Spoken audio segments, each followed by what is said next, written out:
Hello friends, welcome to VJS works. இன்றைக்கி stuffed chapati செய்யலாங்க. இது டிஃபன் பாக்ஸில் பசங்களுக்கு போட்டு கொடுத்தா நல்லா டேஸ்ட்டாக இருக்கும்.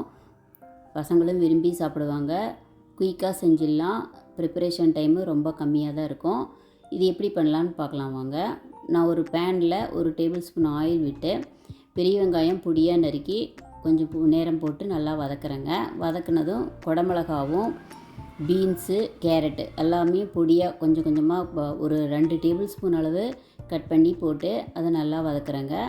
கூடவே கொஞ்சமாக உப்பு சேர்த்துக்கலாம். உப்பு சேர்த்து நல்லா வதக்கலாம். அடுப்பு மீடியம் ஃப்ளேமில் தாங்க இருக்குது.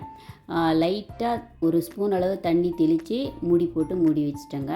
மூடி வச்சு ஒரு 2 நிமிஷம் வதக்கிட்டு எடுத்து பார்த்தா நல்லா வெந்துருச்சு. இப்போ வேக வச்ச உருளைக்கிழங்கு, ஒரே ஒரு உருளைக்கிழங்கு அதை மசிச்சு போட்டு கூடவே மஞ்சத்தூள் ஒரு 1/4 டீஸ்பூனு, மிளகாத்தூள் ஒரு 1/2 டீஸ்பூன் சேர்த்து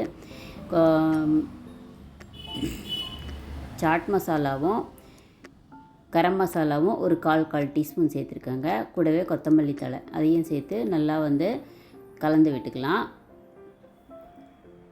அடுப்பு மீடியம் ஃப்ளேம்லேயே இருக்கட்டுங்க. நல்லா கலந்துட்டு இதை மூடி போட்டு மூடி வச்சுக்கலாம். அடுப்பை ஆஃப் பண்ணிட்டேங்க. இப்போ சப்பாத்தி நல்லா லேசாக திரட்டி எடுத்துக்கலாம். முடிஞ்ச அளவு தின்னாவே இருக்கட்டும் சப்பாத்தி.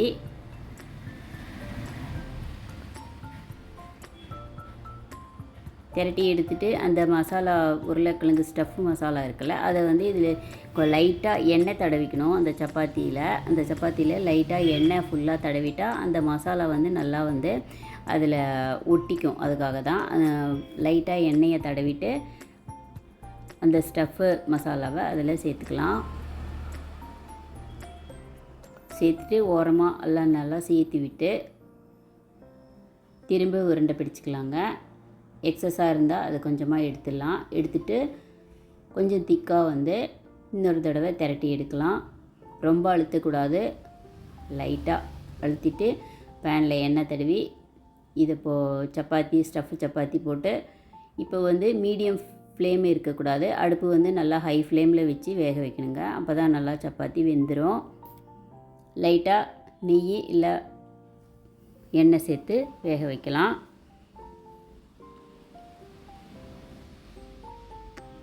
பாருங்கள், இப்போ நல்லா வெந்துருச்சு ஸ்டஃப் சப்பாத்தி. ரொம்ப சூப்பராக டேஸ்ட்டாக இருக்கும். ஒரு தடவை கண்டிப்பாக ட்ரை பண்ணி பாருங்கள். விஜய் சேனலை சப்ஸ்கிரைப் பண்ணுங்கள்.